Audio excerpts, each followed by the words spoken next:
All right, let's go ahead and get started. Good afternoon, everyone. Thank you for joining us for today's presentation to Mid-Year Update, the Americans with Disabilities Act, with Professor Bruce Adelson. My name is Peggy Cadwell, and I am the ADA Coordinator for the New Mexico Courts, a Title II entity. The New Mexico Statewide Office of the ADA Coordinator has had the privilege of working with Professor Adelson for many years, and we are happy to sponsor today's presentation. I would like to welcome all of our New Mexico judiciary employees, as well as those of you who are joining us from other parts of the country. Today's presentation is being recorded and will be posted later on our YouTube channel, and we'll post that on our chat so that you can have access to it. As a reminder, today's presentation is for informational purposes only and does not constitute legal advice. Please join us on June 13 when we'll be hosting another presentation with Professor Adelson. We will be sending out a save the date pretty soon. Professor Adelson will address questions at the end of the presentation as time permits, so please go ahead and enter your questions in the chat.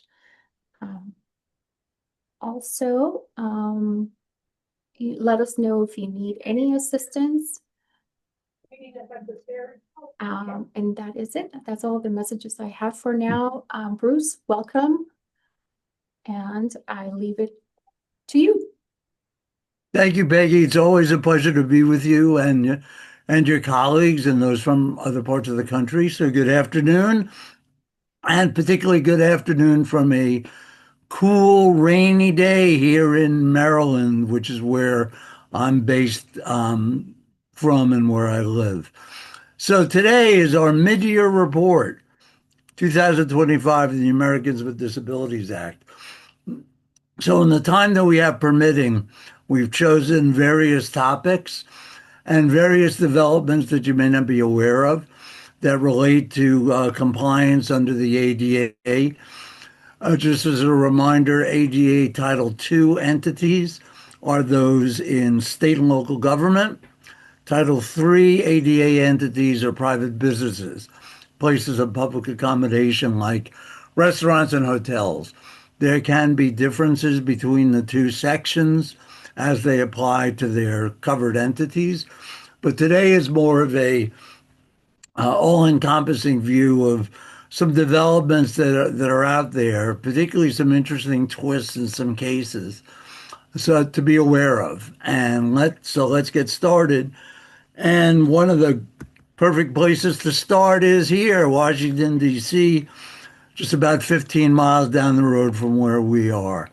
The reason that I want to start with D.C. is to explain a little bit about executive orders and also potential DOJ enforcement.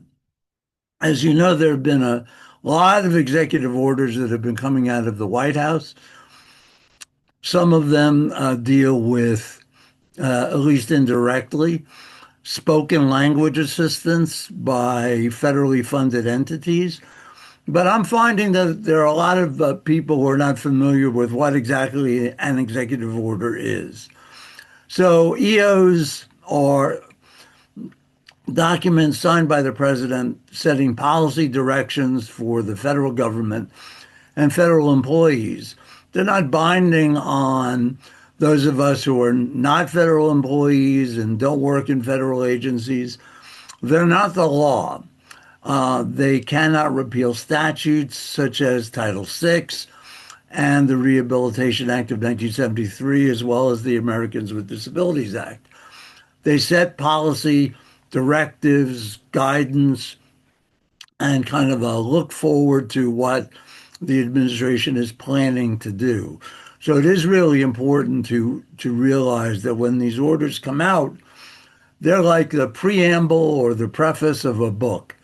That's the first step in before you get into the more substantive material later on. There have to be implementations for them to become law, but EOs by themselves are not laws. I bring this up because this is an interesting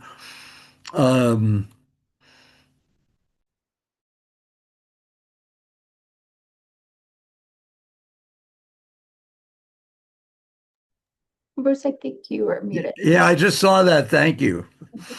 I don't know how the cursor slipped over there, but it is raining here today, so who knows?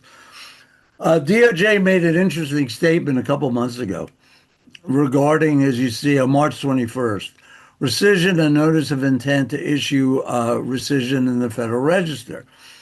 And that applies to Title VI of the Civil Rights Act of 1964, which requires spoken language assistance for those who are limited English proficient.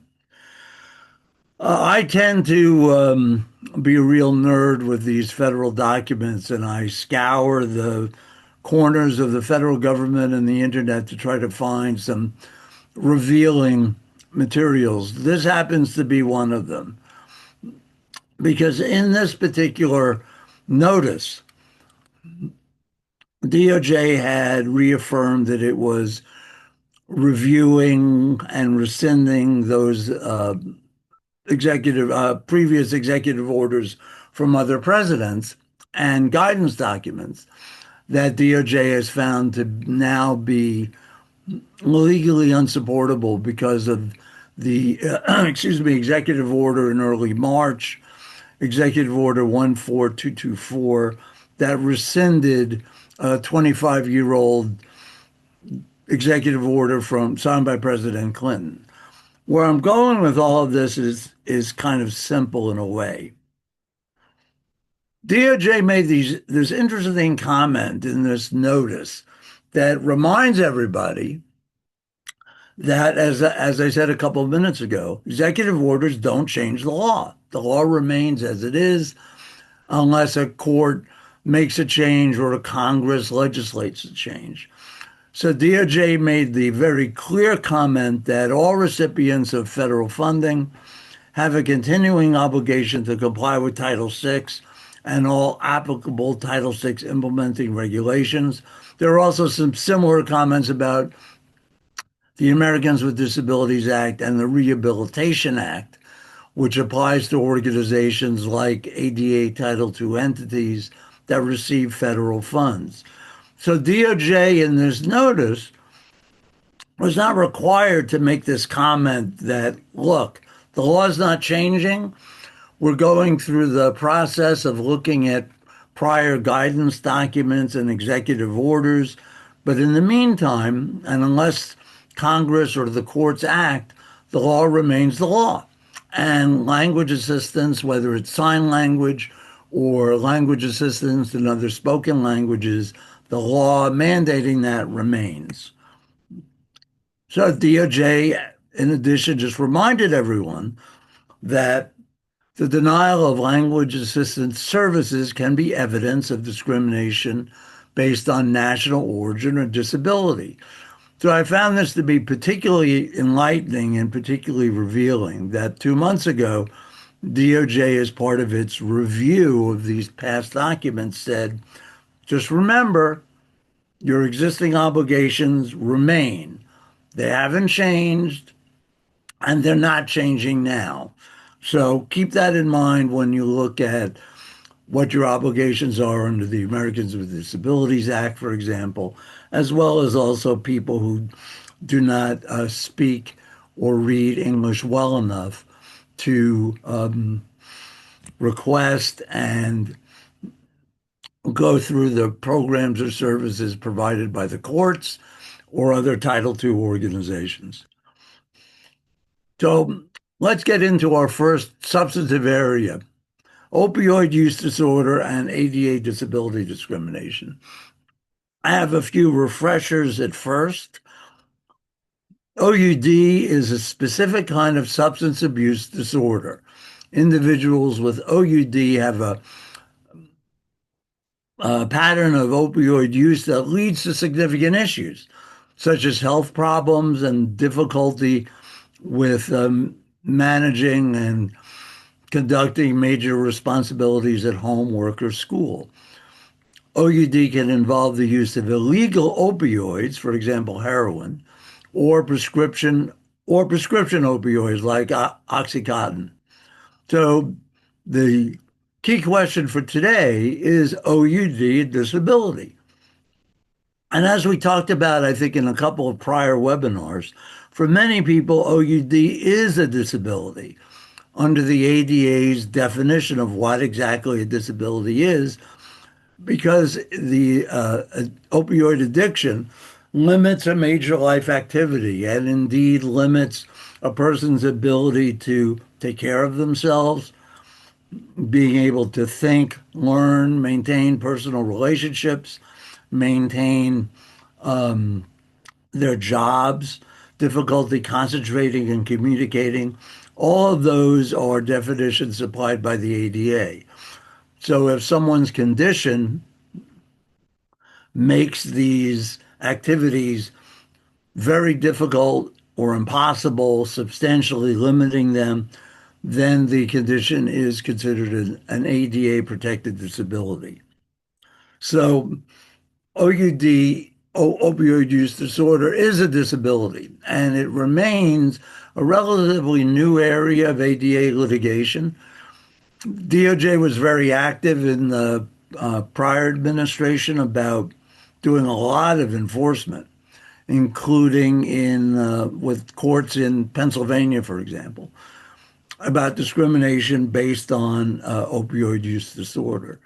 So, as you see here, is a list of that the ADA generally protects people with disabilities from discrimination in lots of different areas: employment, social services agencies, child welfare, courts, prisons and jails, medical facilities of all kinds, including hospitals, doctors' offices, skilled nursing facilities, homeless shelters, schools, colleges, and universities. So, of course, the ADA is very all-encompassing. And if there is a applicant, student, incarcerated individual who has opioid use disorder, that disorder is a protected disability and they cannot be excluded from programs or treated differently than someone who does not have an opioid use disorder or opioid addiction. The ADA does prohibit, or does not protect, I should say, individuals who are currently using illegal drugs.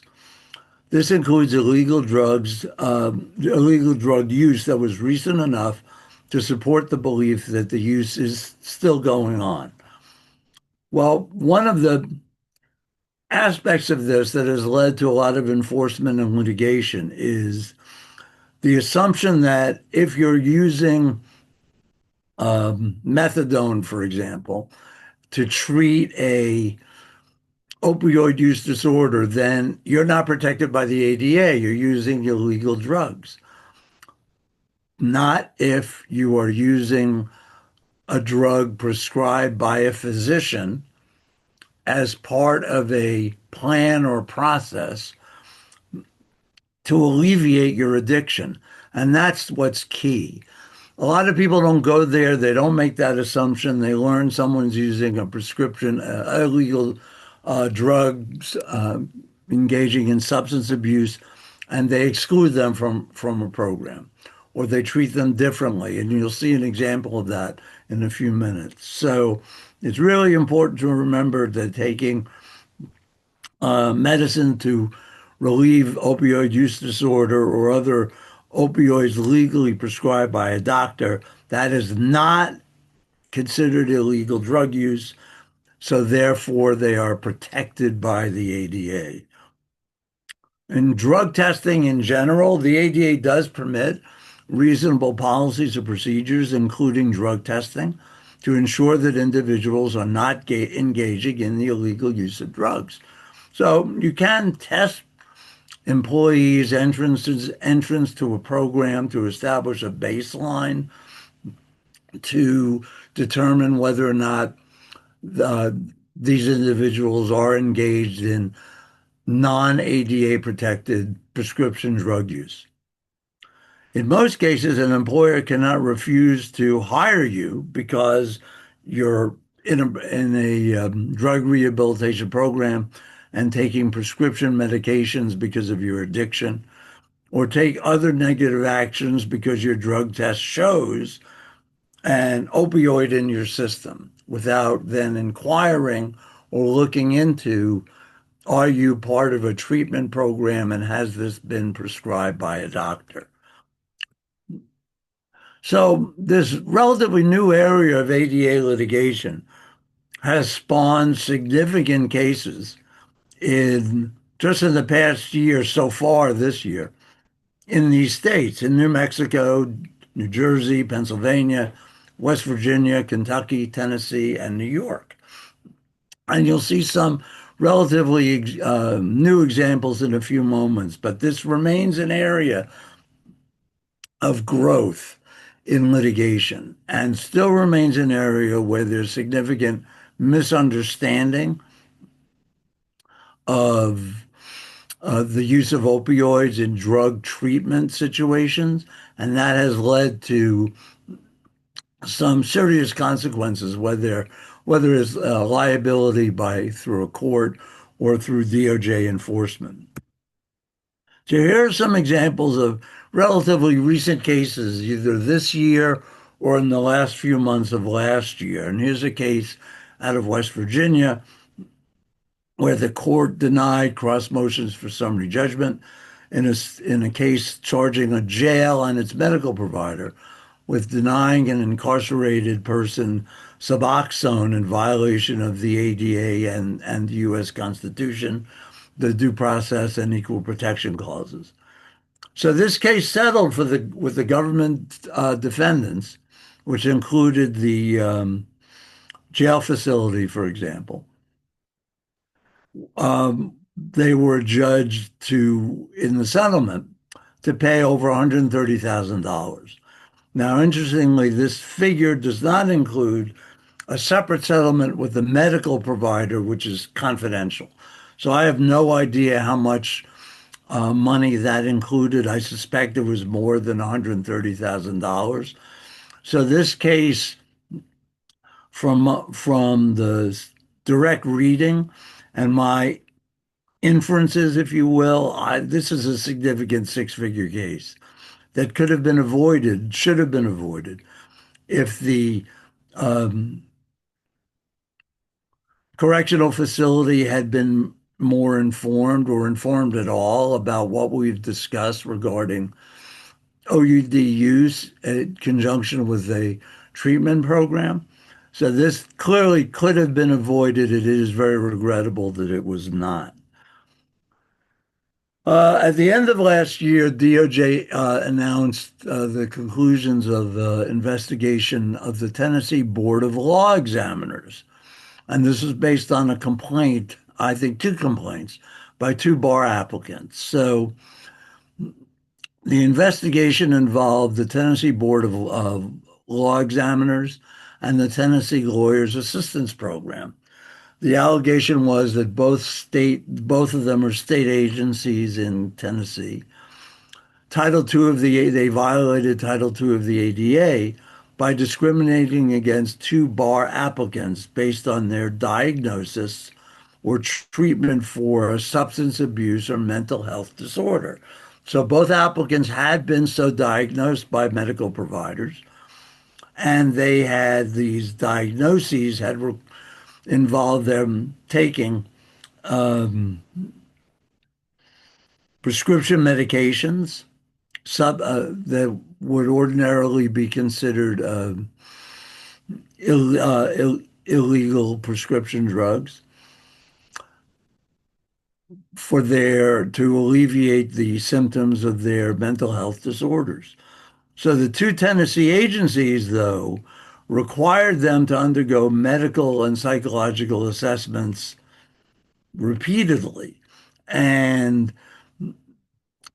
as you see in the middle paragraph, years of monitoring, disclosure of all mental health records, because one of the two applicants had a history of substance abuse, took medication to alleviate opioid use disorder, despite evidence that they were fit to practice law.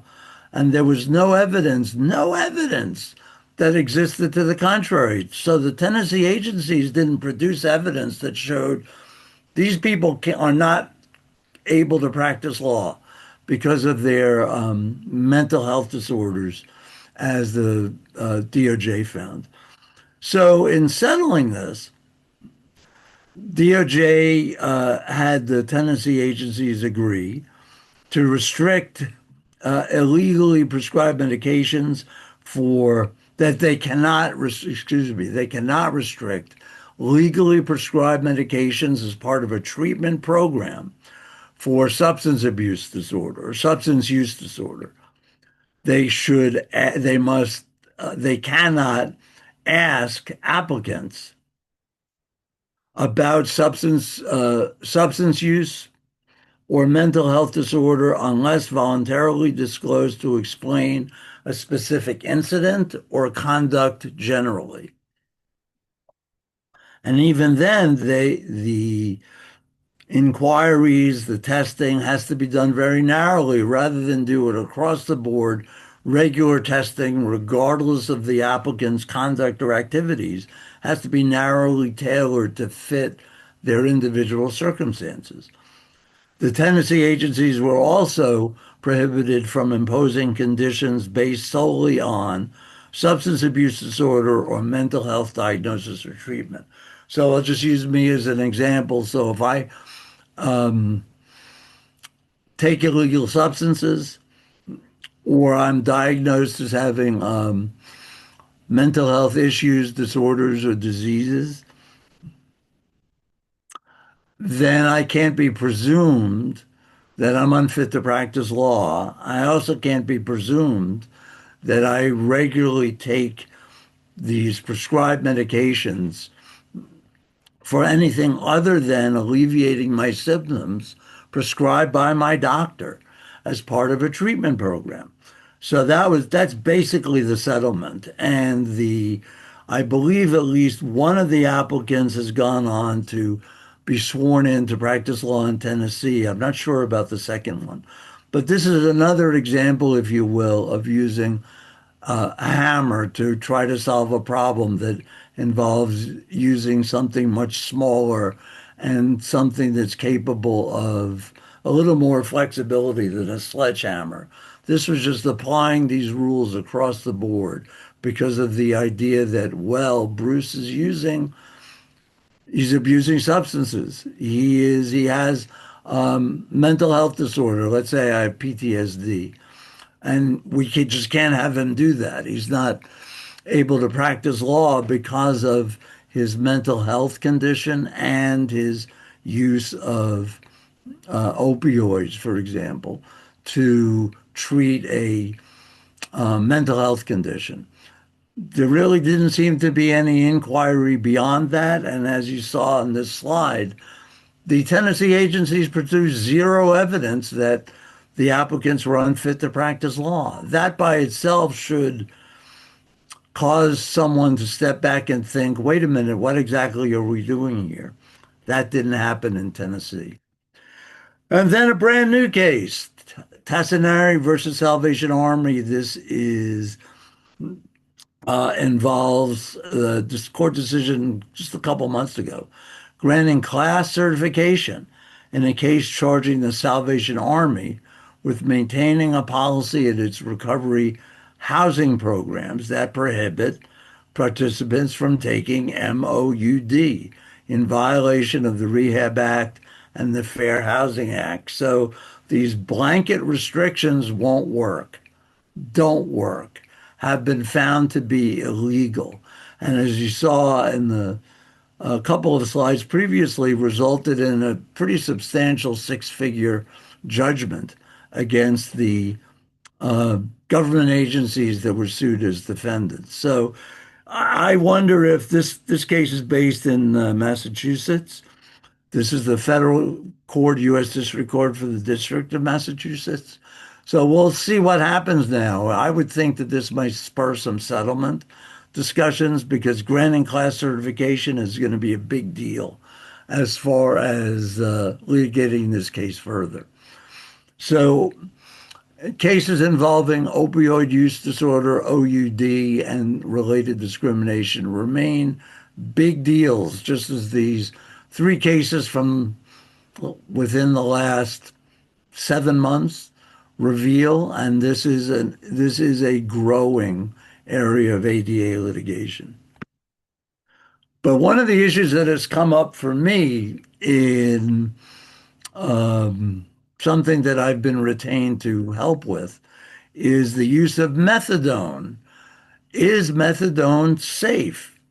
There are allegations that my client engaged in discrimination under state law and federal law by refusing admission to an individual with substantial disabilities related to pain-inducing conditions. And for that, this particular applicant took methadone. But the interesting aspect of this is several physicians have raised the issue of, well, we're not really comfortable with methadone as a treatment because there's just not as much science attached to that for us to understand it at the same level as we understand Suboxone, for example. So I had never heard that before. There hasn't been any judgment in this case, but I bring it up because it's an interesting issue that could have ramifications for where you work and for the AOC. So it's something you might want to consider having a discussion about, and whether or not you feel the need to seek medical opinion about methadone. Is it safe? And does it create a potentially dangerous condition because it's something that physicians are not as familiar with as they are with other medications? Website accessibility. So we go from one hot area to another. Website accessibility remains a very big deal. Litigation is now ongoing in federal and state courts. State courts is a relatively new development and really comes from a state human rights act, for example, that prohibits discrimination based on disability. That's where this claim can kind of fit in because disability discrimination under federal law is tied to websites accessibility. One of the developments that's been happening recently is people who file a lot of cases, whether they're the lawyers or individual plaintiffs, they're having a tougher time maintaining their cases than they did just a couple of years ago. This is particularly true in New York, which is the home of, if not most, accessibility cases, many of them. So this involved a case involving a Chinese restaurant where the plaintiff alleged that he visited the website advertising various Chinese restaurant locations in New York City because, as the plaintiff said, he enjoyed that type of cuisine, wanted to visit one immediately based on various recommendations. The restaurant owner moved to dismiss based on mootness. Defendant argued that it had remediated several aspects of their website to make the website more accessible and had a plan in place to deal with future issues. Interestingly, the court just didn't dismiss the case because of mootness. The court felt that it had to make the point, which a lot of New York federal judges are doing these days, that to say that there's nothing in the amended complaint to create any type of inference that the plaintiff intended to actually go back to the website, check it out, get an address, look at a menu, and then go to the brick and mortar facility. There are a lot of plaintiffs out there, a lot of serial plaintiffs who just browse the web and look for interesting websites that, oh yes, and it's not accessible because I can't read this. I can't access it. My screen reader does not intersect with the website. The judges in New York are starting to make this a big deal and are more regularly including aspects of you didn't show any reasonable intent to return to the website and actually go visit the place of public accommodation. So they use that as an alternate basis to dismiss the case. Excuse me. So court found that the plaintiff failed to allege why the website barriers prevented or impeded him from visiting the restaurant. It was also curious, the court held, that the plaintiff didn't attempt to find the menu or location information through any alternative means.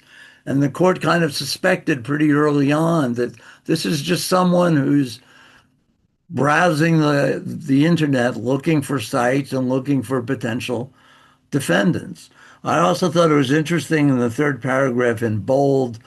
Finally, though not cited as a factor in determining whether or not there's standing to sue, the court did mention in a footnote that the plaintiff had filed 27 lawsuits in the previous year.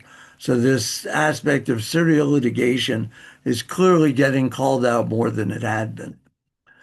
The in website accessibility law, one of the things that has developed is this aspect of what it means to say that you're going to return to look at a website that you have alleged is inaccessible.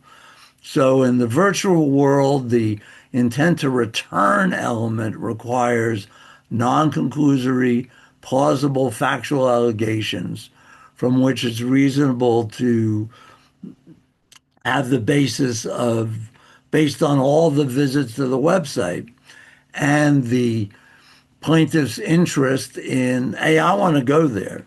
That's a pretty reasonable, and that demonstrates intent to return. But the intent to return analysis does not require a complaint to correctly plead the magic words about saying that the plaintiff intended to return. It's another one of the situations where we look at all the circumstances to determine, is this someone who was actually going to go back to the website, was going to visit the establishment, visit the agency, or was this person just looking for lawsuits that he could file? And this case, Martin v. Brooklyn Bagel and Coffee Company, frankly, one of the reasons it's here is I like bagels. I like bagels from New York City. So this is a good kind of connection to where we're going next. And this is another situation where the plaintiff alleges there are barriers on the Bagels Bakery's website about that prevented or impeded him accessing the website.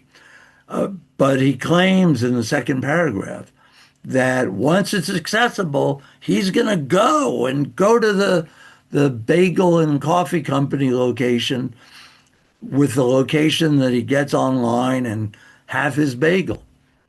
So in this case, defendants moved to dismiss.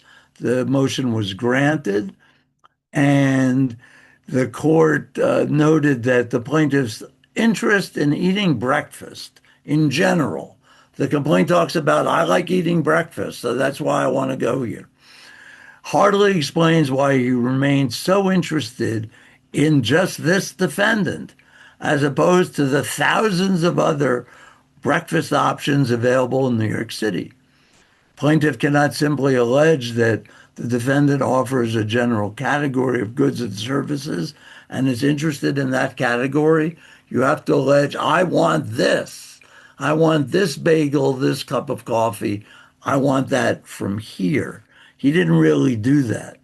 So in the second paragraph at the bottom, you see it is not sufficient to claim that he suffered an injury, in fact, by casually going online with the intent of browsing and maybe buying a bagel and a cup of coffee. You got to do much more than that to have Article 3 standing under the Constitution.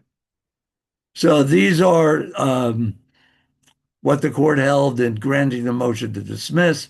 The plaintiff also filed claims under the New York City Ordinance, Human Rights Ordinance. Remember that. and think about whether your jurisdiction has a state-based human rights law that could give someone an additional cause of action in alleging that websites are inaccessible.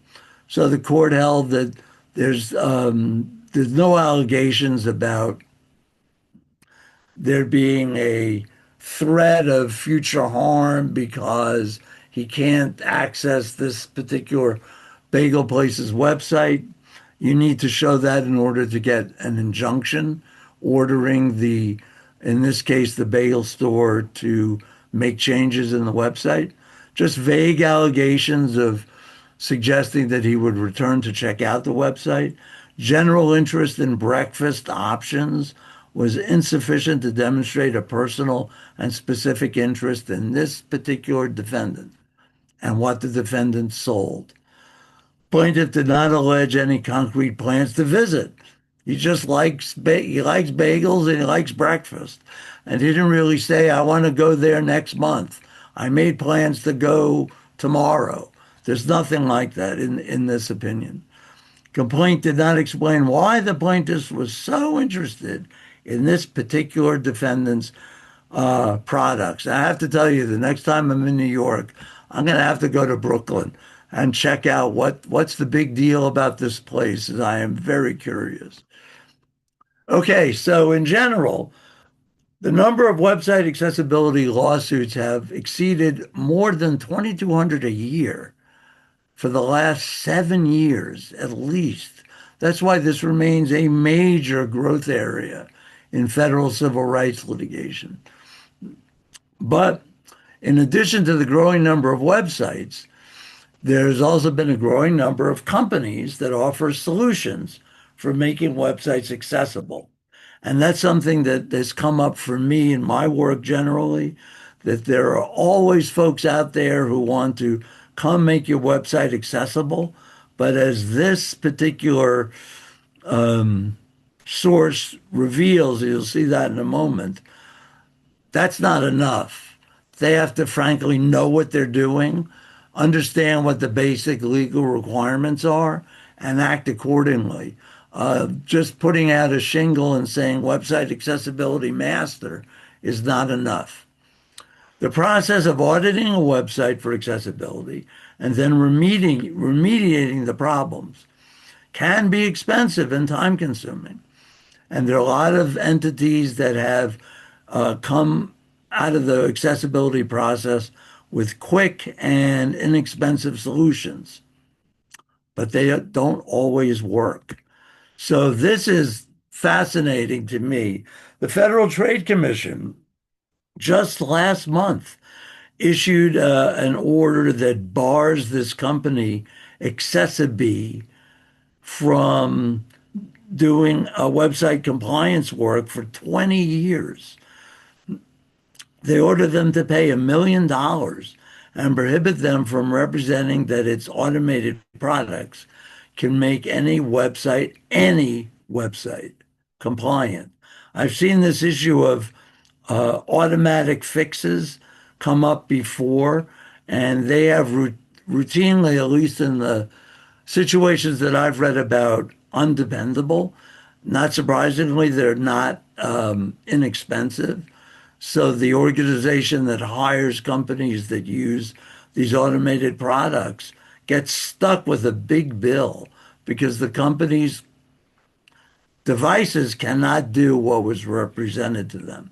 So very interesting FTC decision just in the last, just a month ago.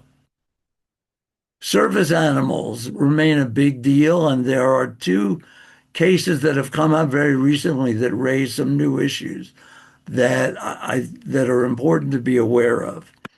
So just in general, someone with a service animal can only be asked two questions, although that's not what's on the slide. You look at the key aspect of, is the animal under control? The animal can only be a service animal if it's under control, meaning responding to commands, leashed, tethered, harnessed. So if the dog is out of control and the handler doesn't do anything about it, or the dog is not housebroken, those are very strong indications, if not dispositive indications, that this is not a service animal.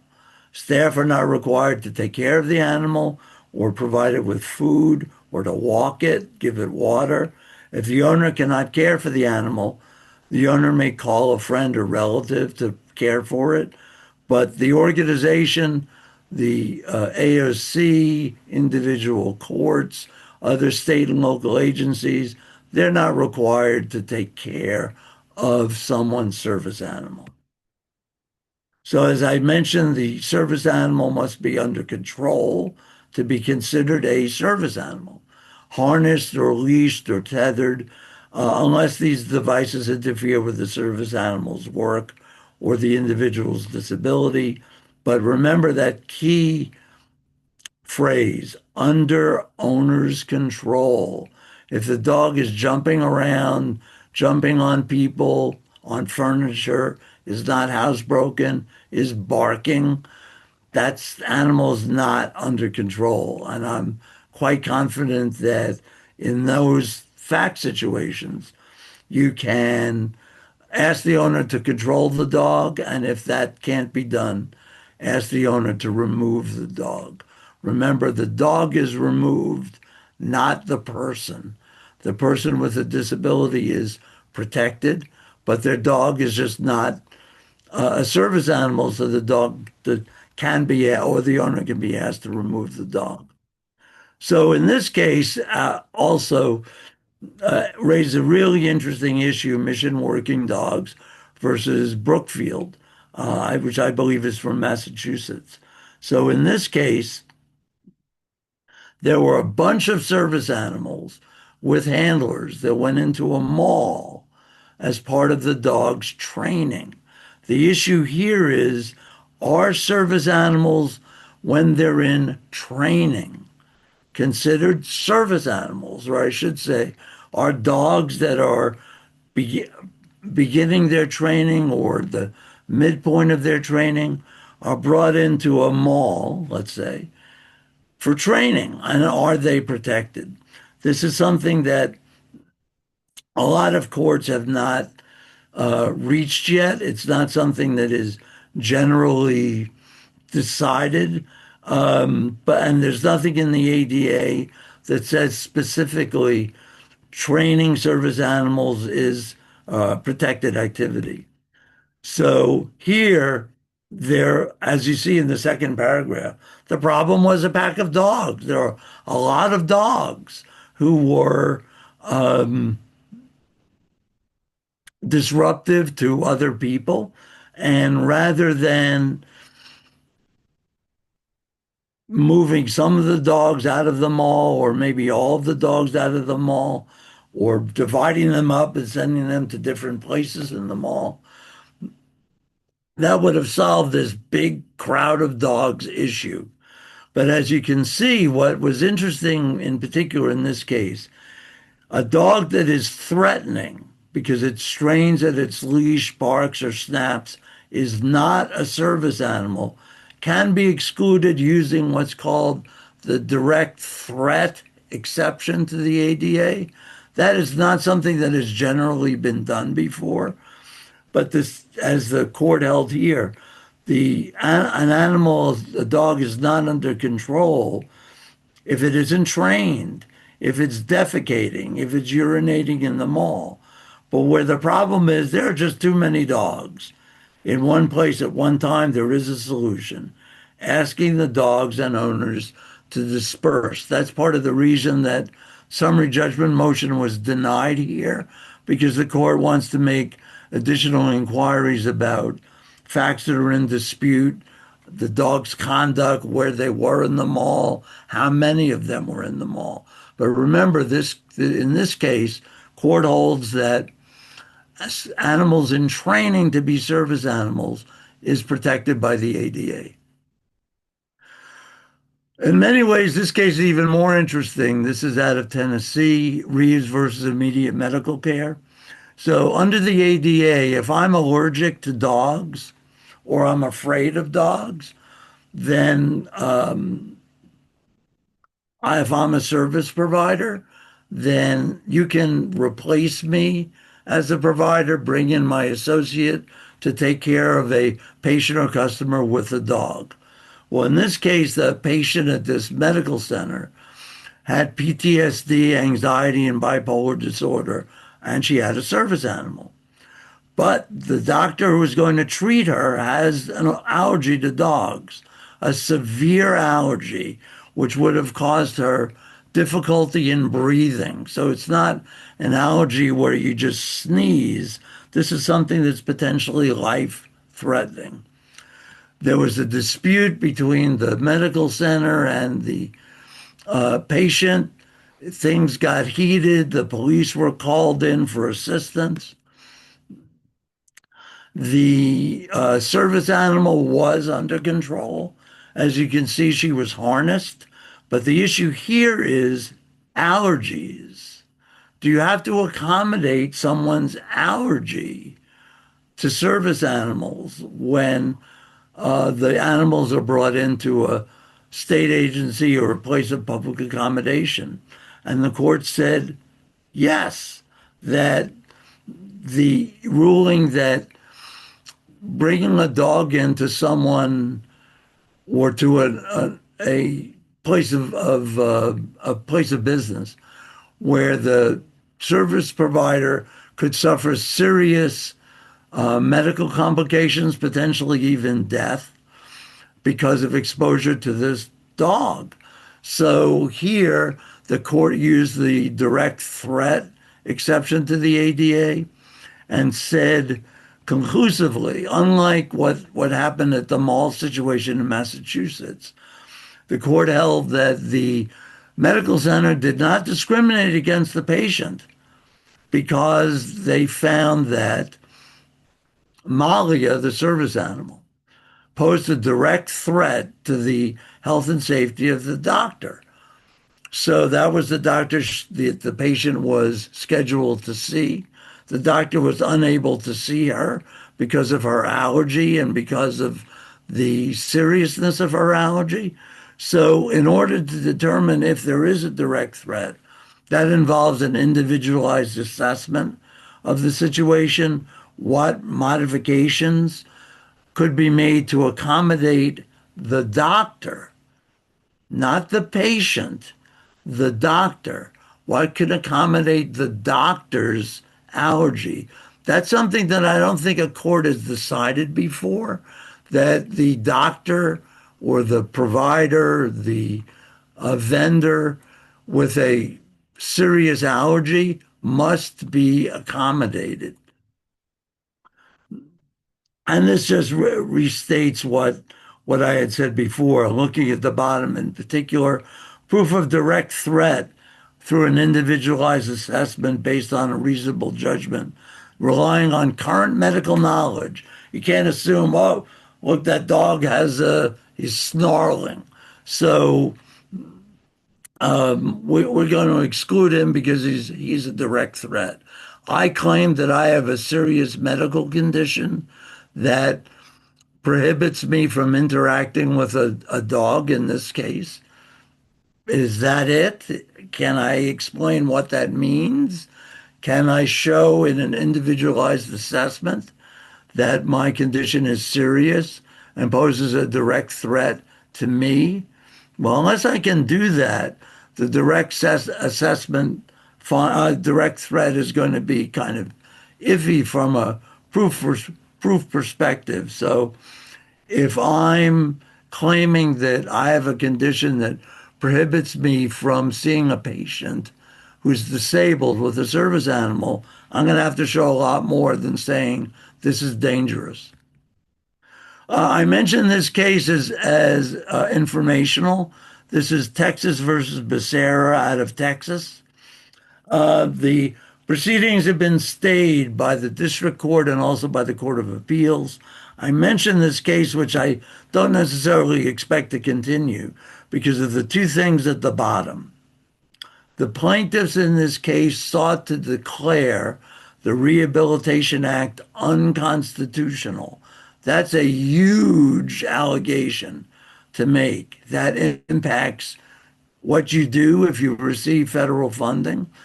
So right now that's staged, so nothing is happening with that.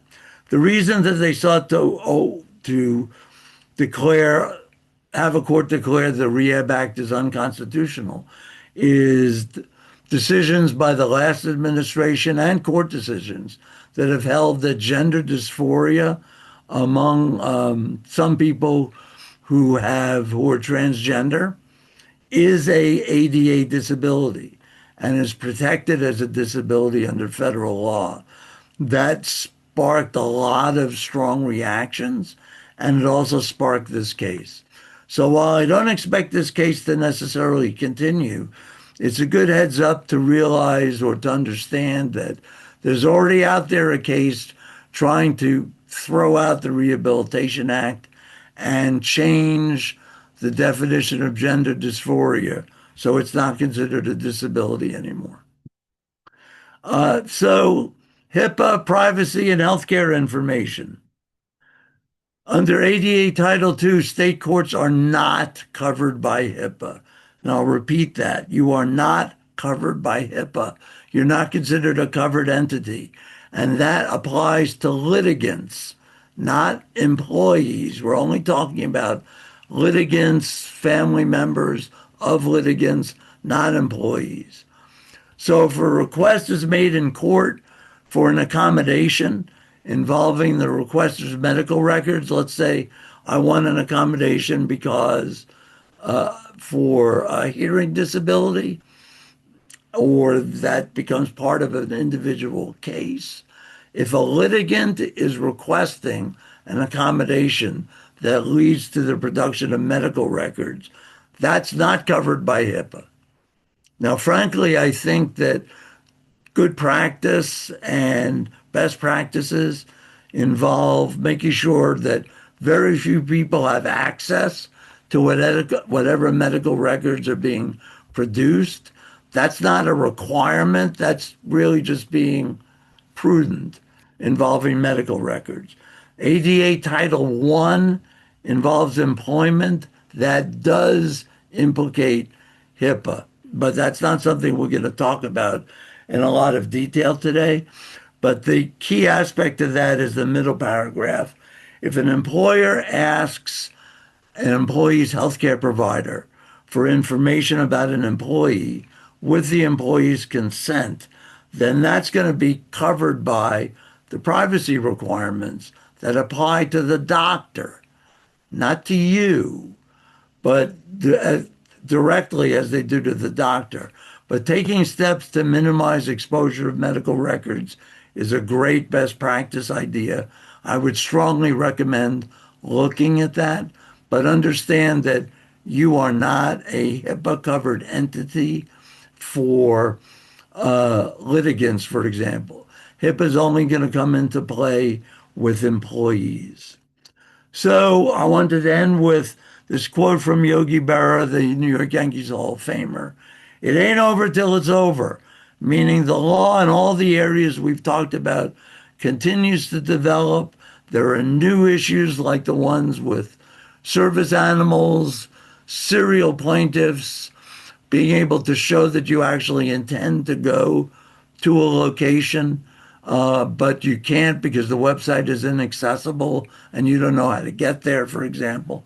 All of this is developing and will continue to develop because there are a lot of cases out there that are reasonably easy to bring. And if you're the prevailing party, you can recover attorney's fees. So that's a big part of it too. So thank you for your time today. This is our presentation. I know we have a few minutes for questions, so I'll turn it over to you, Peggy. Thank you, Bruce, for the great presentation. We don't have any questions in the chat, but does anybody have any questions you would like to ask Professor Adelson today?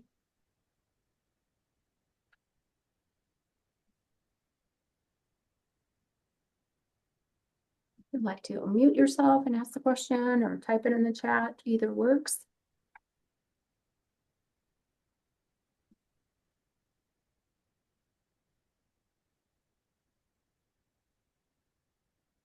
It doesn't look like there are any questions. Actually, Hi, Kristen.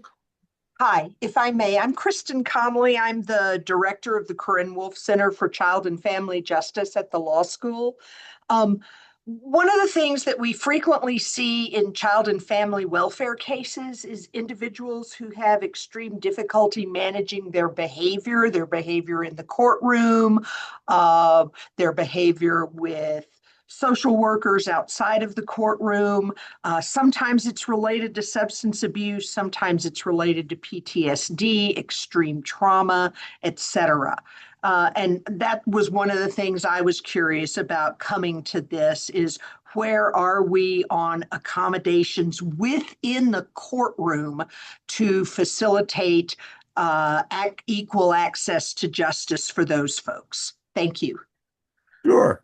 Well, of course, that we only have a few minutes, so I can't really address this today in detail. This is something that we're discussing doing or including in a subsequent program, but I just say very generally that people with behavioral health issues, PTSD, or other cognitive disabilities have the same rights of access, of course, as someone who is not disabled.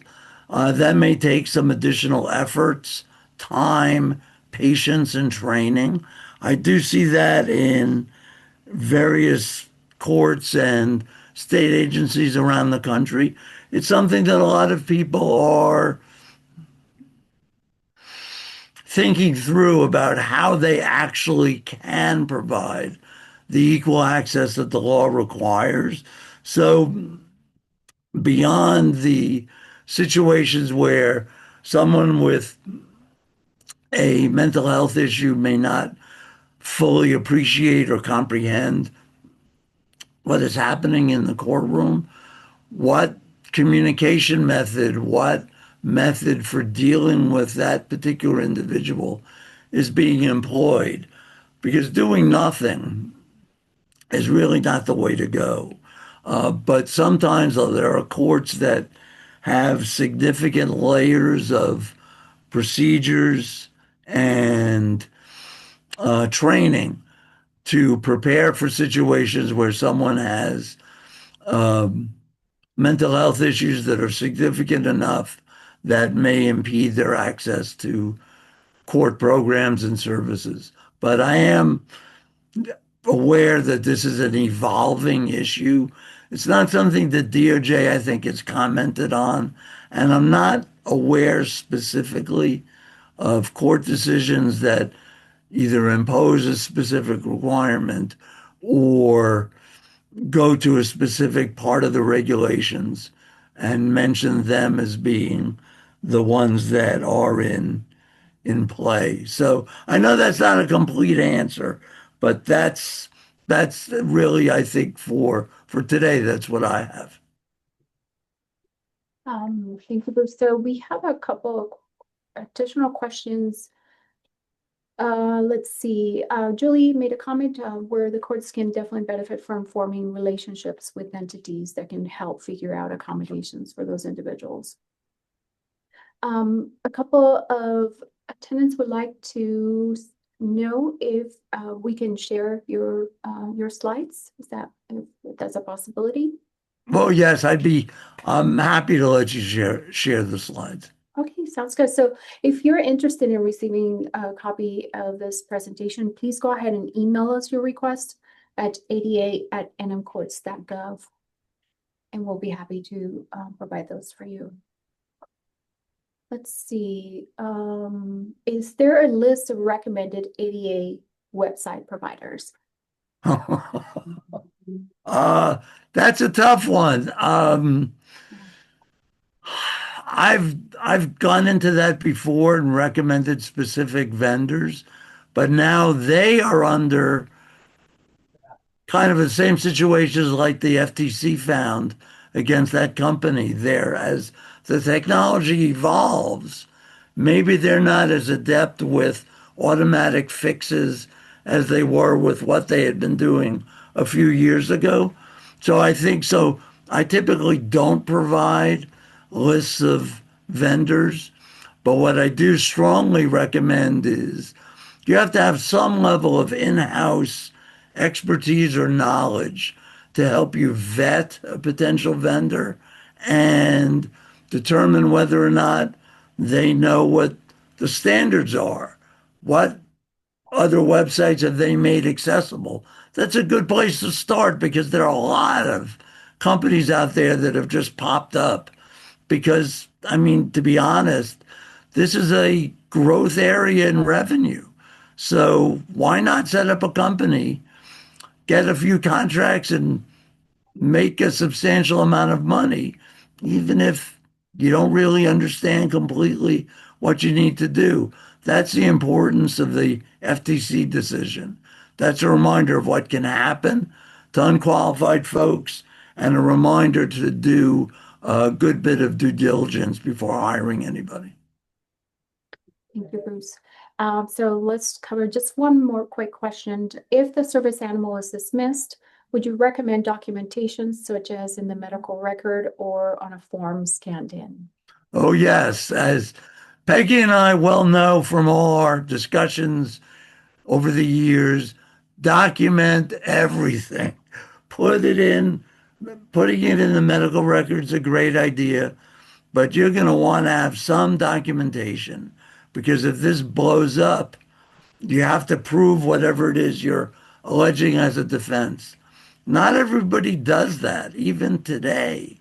So I think, yes, document and train your staff that it is essential and is a requirement of employment that they document situations like this.